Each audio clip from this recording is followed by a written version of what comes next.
Good morning. Good morning. I don't know if the mic's not on yet. Okay, we'll try it again. Good morning. Good morning. This morning, our welcoming music is from the Women in the Round.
Good morning and welcome.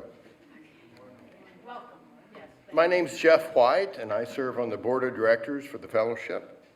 I want to thank everybody for being here today and extend a special welcome to any visitors that we might have. If you'd like more information about the fellowship, please come by the fireside room. There's a booth there in the center. Or you can sign the virtual guest book that's on the website, which is up.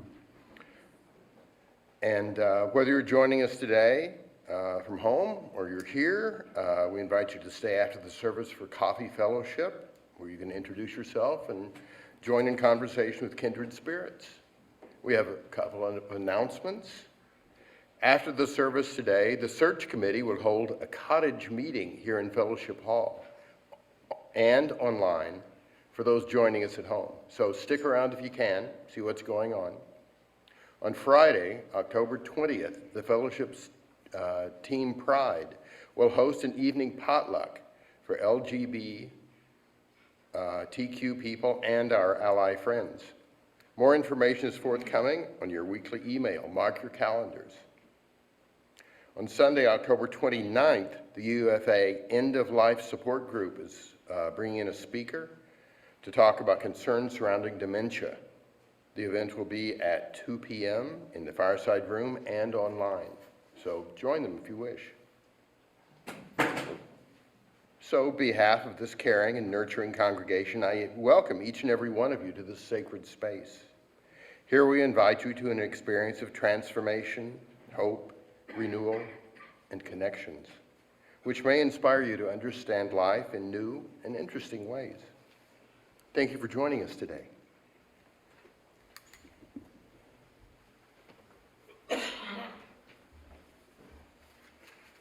Today, we welcome Jean Eels in presenting a service about land stewardship. We open the service with words from Katie Hagan from the Iowa Nature Conservancy. Why? It's a question that comes up often in conversations with Iowans about their decision to permanently protect their land. Some speak with an affection for a place rooted in the past, others a vision for the future. But if you strip away the specifics, more often than not, it comes down to connection. Everyone needs a place they can go to feel connected. Many people find it in nature. Doing so can be, in the broadest sense of the word, a spiritual experience.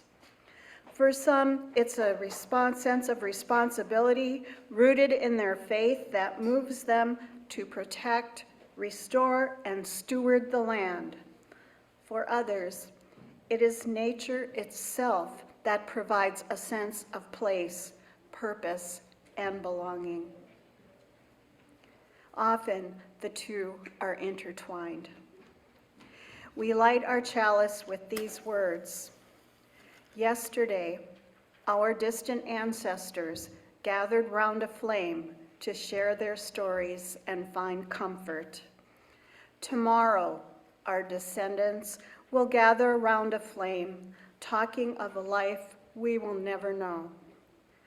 But today, we who gather here around this flame, seeking, believing, and being together. Please join in body and or spirit, rising to sing For the Beauty of the Earth, number 21.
And you can see it's covered by this green cloth.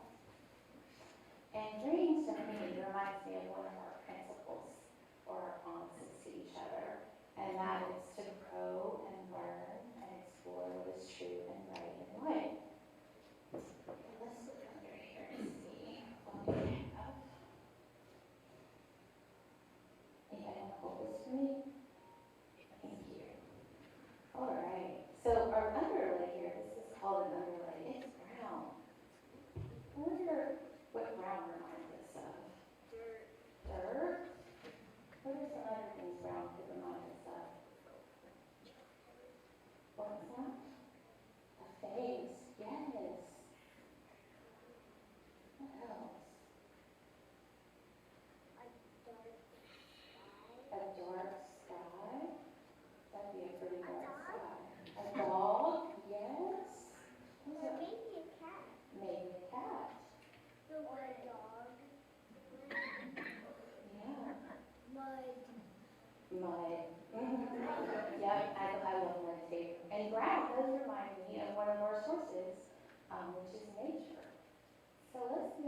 stories about nature.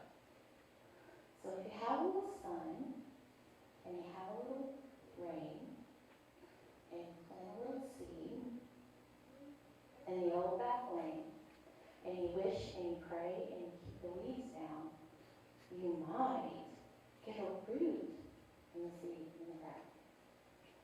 And if you have a little sun, and you have a little rain, and you plant a little seed in the old back lane, and you wish and you pray and you keep the weeds down, you might get a shoot from the root, from the seed in the ground. I already knew that was going to happen. I had a help. So if you have a little sun, and you have a little rain, and you plant a little seed in the old back lane, and you wish and you pray and you keep the weeds down, you might get a stem from the shoot, from the root, from the seed in the ground. And if you have a little sun, and you have a little rain, and you plant a little seed in the old back lane, and you wish and you pray and you keep the weeds down, you might get a flower from the stem, from the shoot, from the root, from the seed in the ground. And if you have a little sun, and you have a little rain, and you plant a little seed in the old back lane, and you wish and you pray and you keep the weeds down, way down, you might get a seed from the flower, from the stem, from the shoot, from the root, from the seed in the ground. That's a lot, right? I wonder what other things grow from seeds. What kind of things grow from seeds? Plants. And also, sometimes things like birds, because technically eggs are just bird seeds. Bird. Anybody else know? What other kind of things can we get besides flowers? We can get like gardens, Gardens, we can grow vegetables, peppers, specifically, fruit, yes, apples. And I wonder, does the seed need the sun to grow? Yeah. And does it need the rain? or it needs some sort of water. It needs some sort of water. I wonder what other things grow. Have you ever noticed yourself growing? Yeah. Well, we're going to go wonder some more in our classrooms today. If we could sing our children out. Thank you.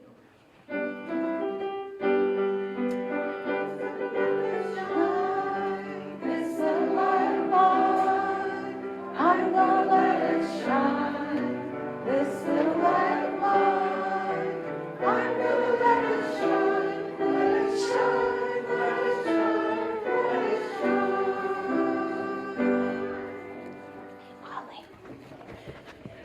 Well, that was fun. Hi, everyone.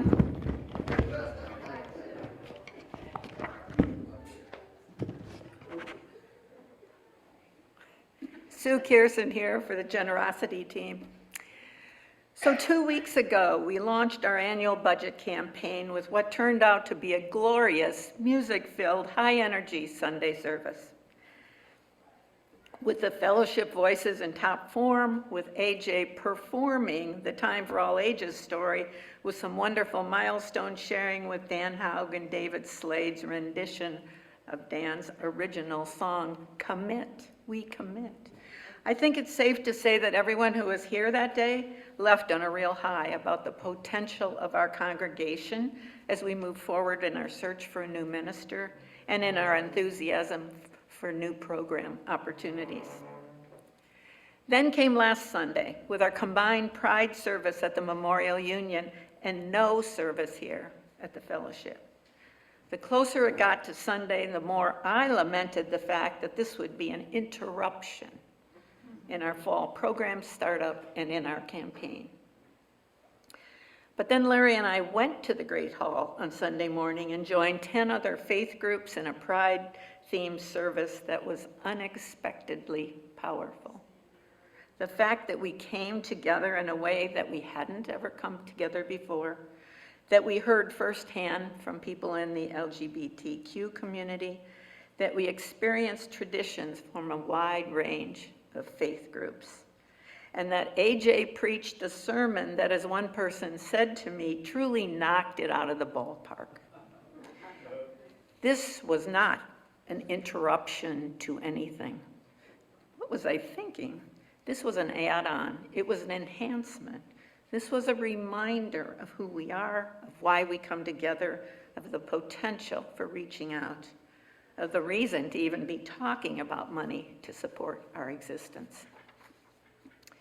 And I don't even have time today to talk about Pride Fest on Saturday, where our congregation staffed a booth all day long thanks to 15 or 20 volunteers who had that same kind of coming together experience. Like I said 2 weeks ago, the UUFA is on a roll. So now a quick update on the campaign. As of late Thursday afternoon, we had responses from 40 families with a collective increase of 25% in promised giving for 2024. Email reminders went out on Thursday evening to everyone who hadn't yet responded, including sustaining givers, some of you, who may have simply been following our directive that if you want to continue your gift into the future as you had before, you didn't have to do anything. So I kind of apologize for the mixed message, but hope you'll give us some leeway in working out our communication patterns in what's still quite a new system here, the sustaining giver approach. We've requested all responses by October 11th, if at all possible, but it's never too late to respond, and it's never too late to change your mind, and it's never the wrong time of year to make a gift to support the vision of this congregation. Following next Sunday's service, we'll have the drawing for Molly's very special coffee pot for anyone who increased their gift or became a new sustaining giver by the middle of this week. You remember that, don't you? Yeah, oh yeah. Okay. Thank you for listening, and thank you especially for your generosity.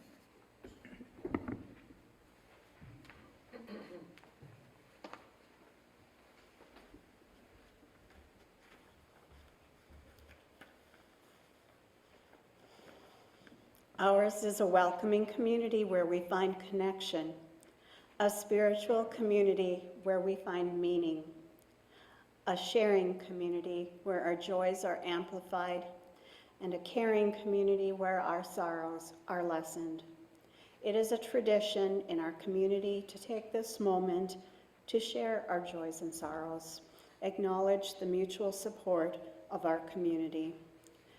And this is a time of sharing. If you would like, you may come forward to the microphone, state your name, share your joy or sorrow, and I will light a milestone candle for you. It looks like there's 19 people joining us through Zoom. Sometimes it's nice to know who's out there. This last candle is for those milestones that have been left unsaid, those we hold gently in our hearts. May we remember those who have spoken, those they've named, and those we hold silent in our hearts. Please join me in a collective breath of silence together.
Please join me in a moment of prayer and meditation.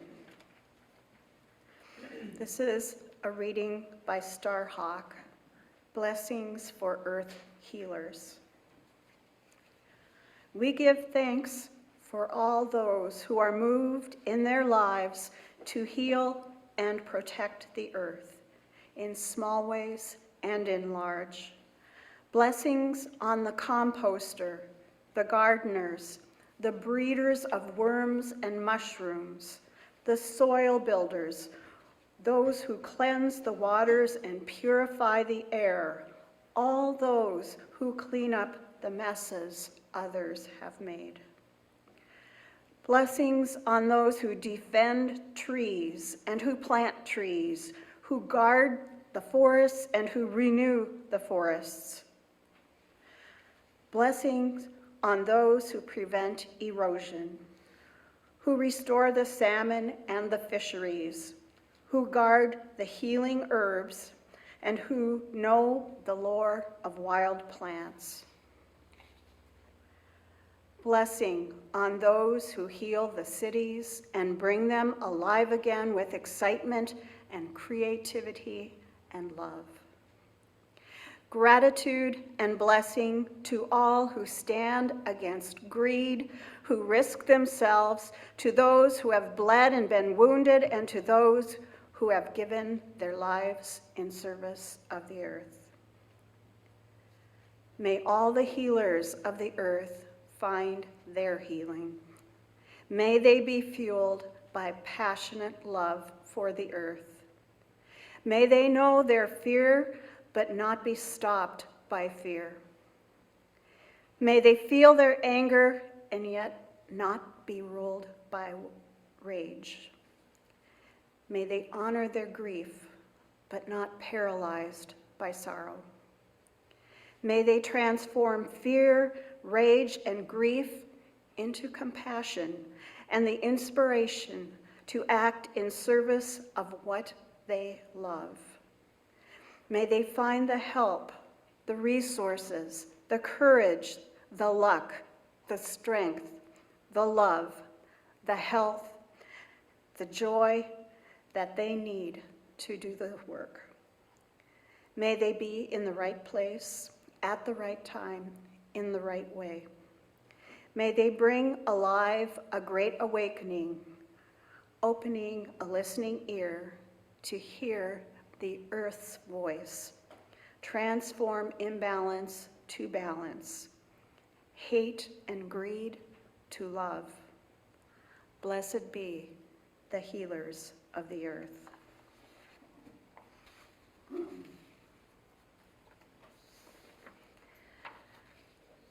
We will now give and receive the offering. Please know that this morning, half of the non-pledge offering will be donated to the American Cancer Society's Hope Lodge program. More than 30 Hope Lodge communities across the country provide a free place to stay during the treatment so people with cancer can focus on getting better. These communities provide comfortable guest spaces with all the comforts of home, all at no cost to guests. The other half of the offering will support programs here in our fellowship that make this a community of inspiration and transformation. We'll pass the basket here in Fellowship Hall, and for those at home, you can visit uufames.org to make your contribution today. And if you're visiting today, please know that your presence is gift enough.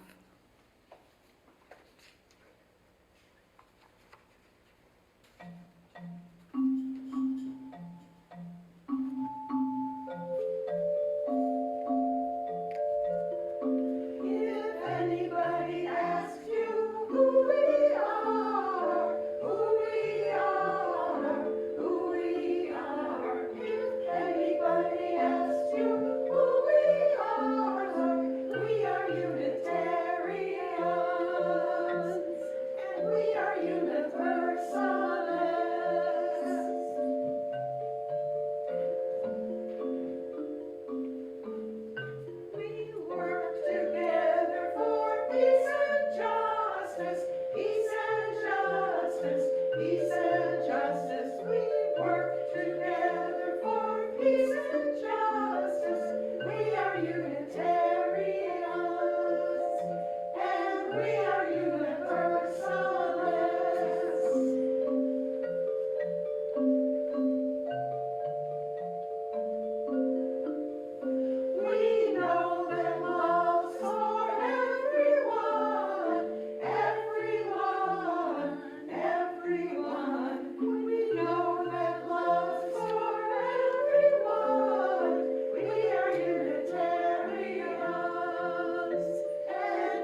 Our next reading is an excerpt by Ellen Goodman. And she's sitting on the porch with her husband, watching a nest of phoebes as they are gathering up, as the babies are gathering up and getting ready to fly the nest.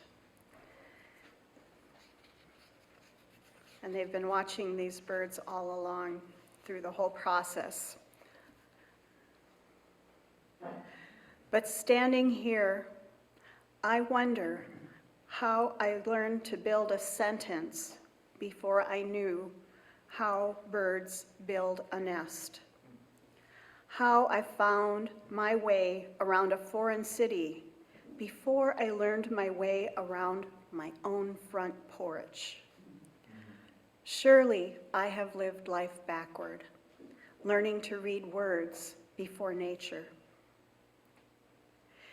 It occurs to me that many of my young computer-savvy friends get their hands on a mouse before they know the natural namesake.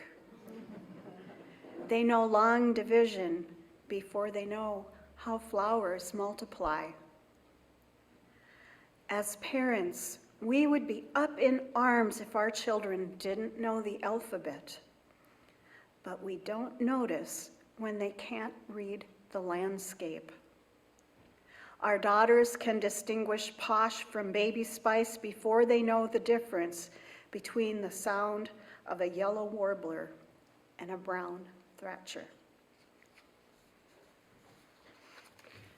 And now, Jean Ells.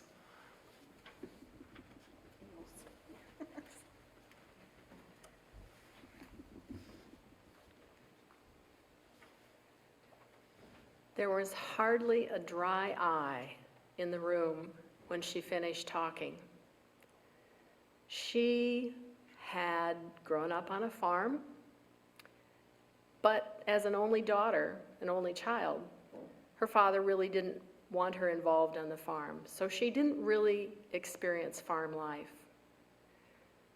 We were all in a supportive women's group in that room, and she continued to tell us, as we were all reaching for Kleenex, dabbing our own eyes, because we could relate to what she was talking about. When her mother died, her father had passed on earlier, but when her mother died, she inherited 2 farms. And then not long after, her mother's sister died, and she inherited 2 more farms. And then her mother's final sister died, and she inherited 2 more farms. A woman who had spent 40 years doing everything else suddenly was in care and charge of 6 farms, and she knew nothing about farming. She was terrified. She came to our meeting because it was meant for women. So she knew she could ask questions that she wouldn't have been brave enough to ask elsewhere, and learned to understand what we were even talking about, just even the general information. I'll come back to her story. My work is focused on helping women landowners use their land to produce clean water, clean air, healthy soil, healthy products. That's what I do. And so why women? And as a UU, I want to be very transparent about how I'm using the word. And I'm using women because it allows me to work with the agricultural agencies who, although they're trying very hard to be welcoming to all, they know that they are not reaching everybody. So I work with the lowest common denominator to be effective with them. They aren't reaching all of the people that they could. So back in 2002, I learned a fact that shocked me.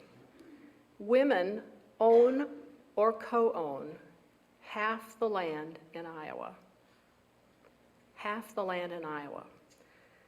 As a seasoned well-seasoned conservation educator and elected Soil and Water Conservation Commissioner, I knew that women were not as engaged in the land management programs. They were vastly underrepresented. Learning this launched me into a PhD program in agricultural education to figure out why. And what I found was there was a lot of discrimination by omission, okay? It wasn't overt, it was by omission.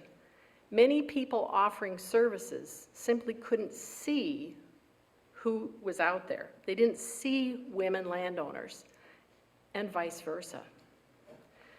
The reasons have kept me fully employed in work to help people see not only the landscape and the need for land stewardship, but also helping them see who has been left out and the tremendous benefits we all gain when everyone is able to participate in urgently needed land stewardship.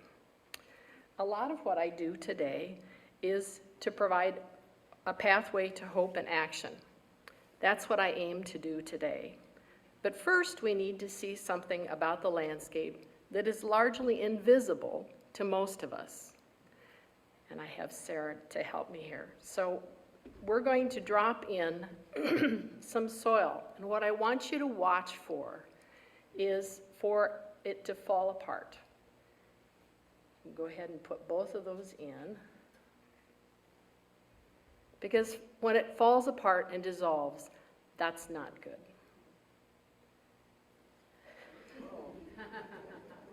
Brought something to kind of prepare, and there's a little lip there, so we won't lose all the water. So soil that is falling apart is what we start to see. This is happening all across Iowa. You can see that the jar on that side, the soil is continuing to rain down, and I can see from here that the water is getting cloudy. The soil is dissolving in the water, and the soil is filling that jar. It's just continuing to fall apart. The one on the other side that was dropped in looked like it was going to fall apart because there were just little beads on a string hanging on loose chunks, and a few small chunks fell in right away. But the one on the other side will continue to dissolve. That is what's happening to most of the soil in Iowa. This is not a good thing. We're in a fix, and I don't know, thank you for keeping that up there. We'll do another one. I don't know how many of you saw the Register article. I'll help you guys out. I'll put it over. Oops, now you're going to chase me with the headline says, "Land has lost half its richness." And it was in the Des Moines Sunday Register on Sunday, September 17th. And you can access that and read that. And it's true. It's very concerning. But we don't see it. When we drive down the road, that's not something that comes in your consciousness. Part of the reason that soil is falling apart in the water is because we have over-tilled the soil. We've got too much tillage going on, and this is true even in your gardens, okay? We like to think it's got to be fluffy. No, it's not a good thing. So we've over-tilled, and we've also changed what we've cropped on the land to just corn and soybeans, which only live in a short period of time. And what the soil needs is to be glued back together with living roots as long as possible. And so stopping tillage and growing plants in the soil as much of the year as possible, we call that cover crops, okay? That's a good thing we need more of. And I will give a shout out to Sam Ossie, who was one of the first farmers in Hamilton County who was using cover crops. So big shout out to Sam. You can talk to him more about that. I'm not going to make you experts in no-till and cover crops, but I want to show you a third sample. The good news, and I said there was going to be hope in this message, we're in a fix, but the good news that it doesn't take very long for cover crops, living roots, to glue the soil back together. Not perfectly, but better. So it's going to rain down a little bit. There's always a few loose chunks. But it'll stop, and it won't get nearly as cloudy as the other jar. So a few particles fell down, but the soil is very slowly raining, and the fine particles aren't filling the jar. And the jar that the soil is falling apart is very cloudy. And perhaps by the time I'm finished speaking, most of that chunk will have dissolved. What that means is that every time it rains, we have just a little bit of erosion, or sometimes a lot of erosion. And our soils are very unprotected most of the year. Thank you. So it's caused by tillage and a bit more. I'm not going to make you experts on all this. I don't expect that. But the good news is that we can change this, that you can help by changing that. So these two farming practices, no-till and cover crops, are just two of many, many great options. There are lots of things that farmers can do, and these are just a bridge to a different future. A bridge to a different future. So what does this have to do with you, particularly if you don't own land? So I'll offer two thoughts. Actually, I'll just offer one. I'm watching my time. How can we respect the interdependent web without getting sucked into the quicksand of pollution and politics? My practice of living here with hope depends in part on being able to find ways to change land stewardship narratives in ways that nourish and resist according to our skills. Land stewardship starts with longing, which is a yearning desire. Whether we or not we own land, each of us longs to live in a good place. How can we change our longing into effective help and support for the beleaguered Iowa landscape we all share? It starts with sharing our longing and transforming it into a new understanding and new stories that can help us find and help to forge a more hopeful agriculture. It starts with talking. No heavier lifting than that is needed. The hard part is remembering to say something, to bring it up, perhaps as naturally as we talk about the weather. In Iowa, no one raises their eyebrows much if you follow a comment about the weather with a comment about the crops. The best part is you can pose a question without having any answers, facts, or arguments. And what questions might you ask? If you're in a conversation during all the months crops aren't growing in the fields, you might wonder out loud, I'm noticing fields that aren't plowed or only have narrow strips that are tilled. I wonder why all fields aren't left alone when it keeps the soil from blowing or washing away. Or you might say, I see a field that was corn last year because I can still see the corn stalks, but there's a lot of green grass growing in it. I wonder if that's a cover crop. It was pretty neat to see something green out there. Why does it matter that you wonder aloud? Diane, in the opening story, could be anyone you know, invisible to everyone as a landowner.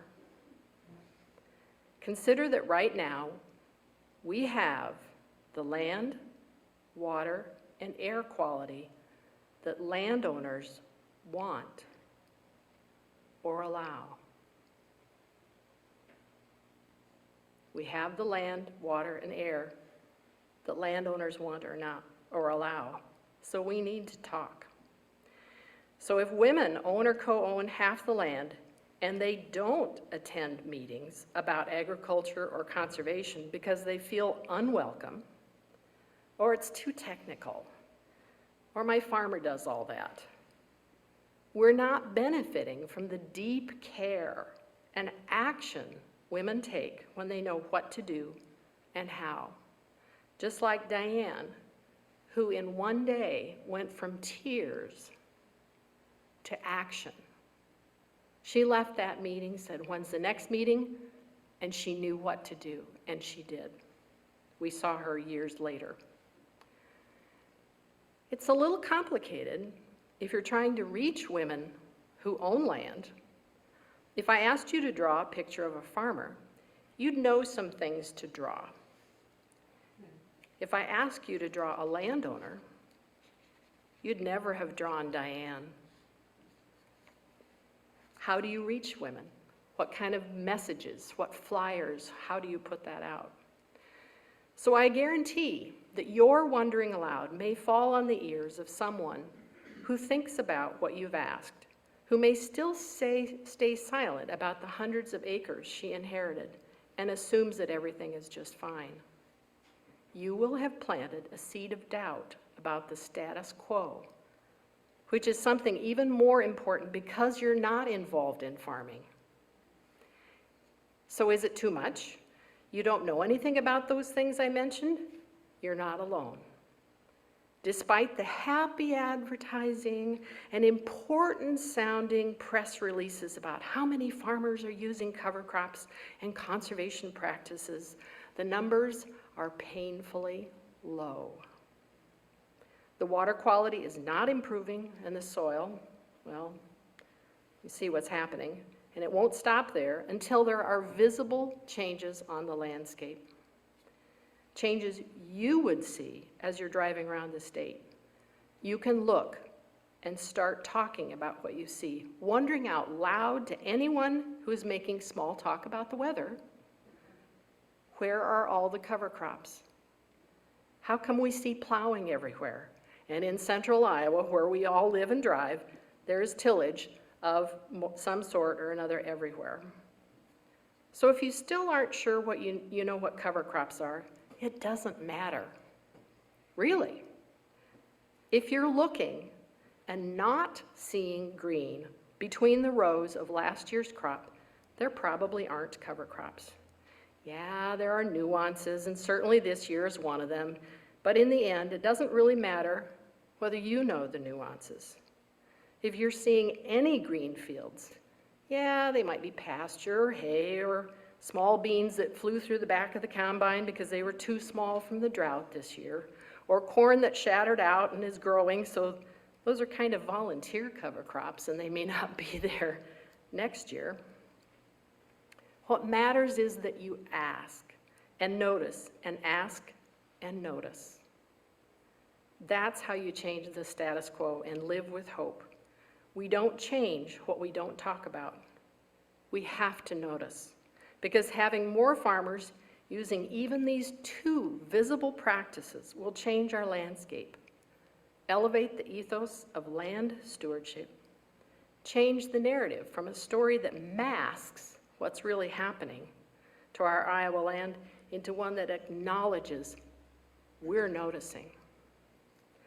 On social media, I read arguments between people who rail against the condition of our water and soil and blame agriculture, and the angry counter-arguments are always the same. You live in a fantasy world. What you're proposing will never happen. I don't jump into those arguments. For you, I offer this quotation by Ursula Le Guin. Fantasy not only asks, what if things didn't go on just as they do, but demonstrates what they might be if they went otherwise, thus gnawing at the very foundation of the belief that things have to be the way they are. So, Would you give Diane's last name, please, for those that weren't there? She was in Illinois. I didn't give her last name. She lives in Illinois. She is a real person. Okay. But, yeah, but she was terrified. She said it was her first meeting. Thank you. Yep. All right, thank you.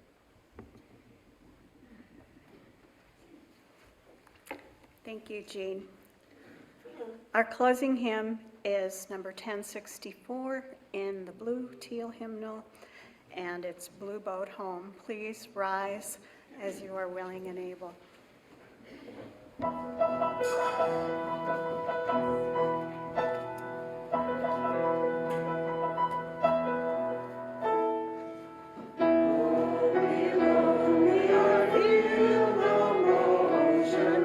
Standing on these mountains and plains, far away from the rolling ocean, still my dry land heart can say, I've been sailing all my life now, never harbor or port have I known.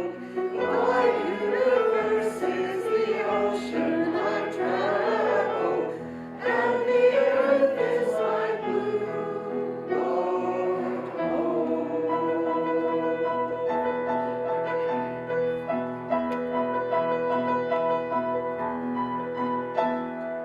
Sun, my sail, and moon, my rudder, as I ply the starry sea, leaning over the edge of wonder, casting questions into the deep, drifting here with my ship's companions, all we kindred pilgrim souls, making our way by the light of the heavens in our beautiful blue boat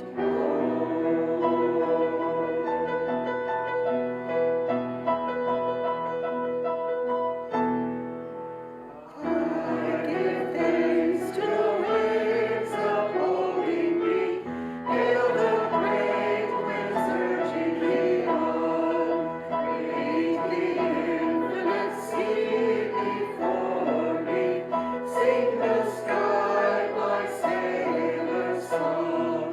I was born upon the fathoms, never harbor or port have I known.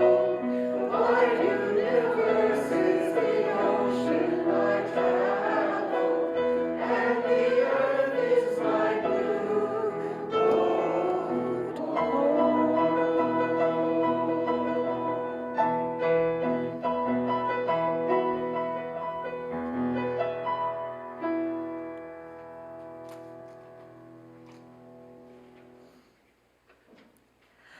Our closing words are quotes from Wendell Berry, poet, essayist, and environmental activist.